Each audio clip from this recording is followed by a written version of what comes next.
اکثر یہ سوچا جاتا ہے کہ بڑی کامیابی کے لیے بڑے اور ڈرامائی قدم اٹھانے پڑتے ہیں، لیکن کیا واقعی ایسا ہے؟ آج ہم جیمز کلیئر کی مشہور زمانہ کتاب ایٹامک ہیبٹس کے پیچھے چھپے رازوں سے پردہ اٹھا رہے ہیں، یہ جاننے کے لیے کہ کیسے چھوٹی چھوٹی تبدیلیاں غیر معمولی نتائج کو جنم دیتی ہیں۔ ذرا یہ الفاظ سنیے خود مصنف جیمز کلیئر کے۔ جب میری آنکھ کھلی تو میں نے دیکھا کہ لوگ مجھے گھور رہے ہیں اور مدد کے لیے میرے طرف بھاگ رہے ہیں۔ میں نے نیچے دیکھا تو میرے کپڑوں پر خون کے سرخ دھبے تھے۔ یہ وہ ایک لمحہ تھا جس نے ان کی پوری زندگی کا رخ ہی بدل کر رکھ دیا۔ تو آخر ہوا کیا تھا؟ یہ ہائی اسکول کے آخری دن کی بات ہے۔ ایک بیس بال کا بیٹ پوری رفتار سے سیدھا ان کے چہرے پر آ لگا۔ یہ کوئی معمولی چوٹ نہیں تھی، اس حادثے نے ان کا چہرہ توڑ دیا اور انہیں ڈاکٹروں کو کوما میں ڈالنا پڑا۔ اور یہیں سے اس کتاب کے پیچھے چھپی گہری اور ذاتی کہانی کی شروعات ہوتی ہے۔ اس حادثے کے بعد ان کی واپسی کی کہانی سچ کہوں تو حیران کر دیتی ہے۔ حادثے کے صرف 1 سال بعد انہیں ورسٹی بیس بال ٹیم سے نکال دیا گیا، لیکن یہیں سے انہوں نے چھوٹی چھوٹی عادتیں بنانا شروع کی، بہتر نیند، پڑھائی کے طریقے اور جسمانی طاقت پر کام۔ 4 سال بعد وہی لڑکا ٹیم کا کپتان منتخب ہوا، اور 6 سال بعد انہیں اپنی یونیورسٹی کا ٹاپ ایتھلیٹ اور اکیڈمک آل امریکن کا خطاب ملا۔ یہ چھوٹی عادتوں کی طاقت کا ایک جیتا جاگتا ثبوت ہے۔ تو سوال یہ ہے کہ آخر یہ چھوٹی چھوٹی عادتیں اتنی طاقتور ہوتی کیوں ہیں؟ آئیے اس کتاب کے سب سے بنیادی اصول کو سمجھتے ہیں، جسے کہتے ہیں 1% کی حیران کن طاقت۔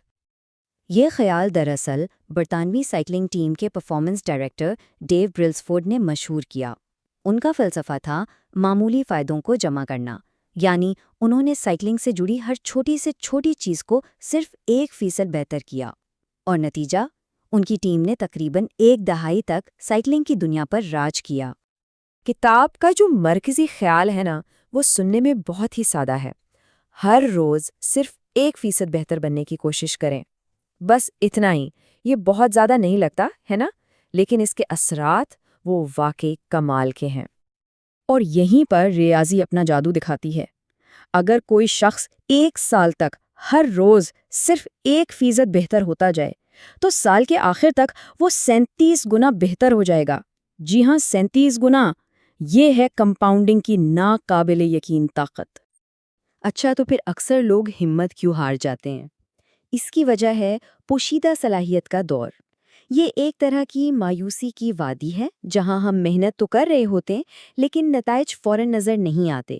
لوگوں کو لگتا ہے کہ ان کی محنت ضائع ہو رہی ہے، جبکہ حقیقت میں وہ توانائی ایک بڑی کامیابی کے لیے جمع ہو رہی ہوتی ہے۔ تو اس مایوسی کی وادی سے بچنے کے لیے کوئی تکنیک اپنانے سے پہلے اپنی سوچ بدلنے کی ضرورت ہے۔ یہ صرف اس بارے میں نہیں ہے کہ کیا کرنا ہے، بلکہ اس بارے میں ہے کہ کیسے سوچنا ہے۔ یہاں 2 الگ الگ سوچ کے انداز ہیں۔ ایک طرف ہے اہداف، جو صرف منزل پر نظر رکھتے ہیں، اور دوسری طرف ہے نظام، جو اس سفر یعنی عمل پر توجہ دیتا ہے۔ دلچسپ بات یہ ہے کہ جیتنے والوں اور ہارنے والوں کے اہداف اکثر ایک جیسے ہی ہوتے ہیں، فرق ان کے نظام میں ہوتا ہے۔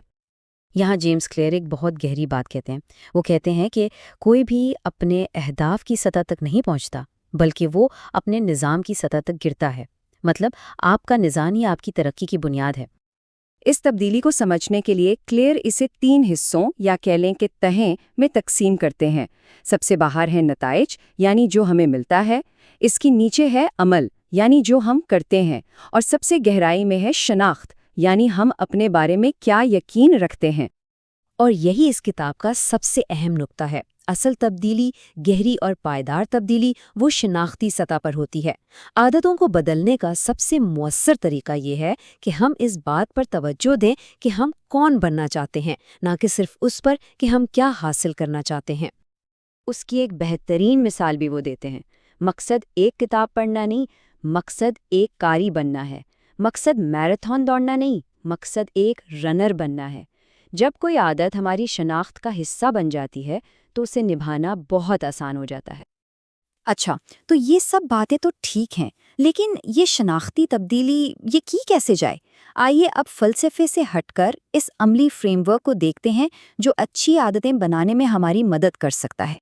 جیمز کلیئر نے اس کے لیے 4 بہت ہی آسان قانون بنائے ہیں۔ پہلا، اسے واضح بنائیں۔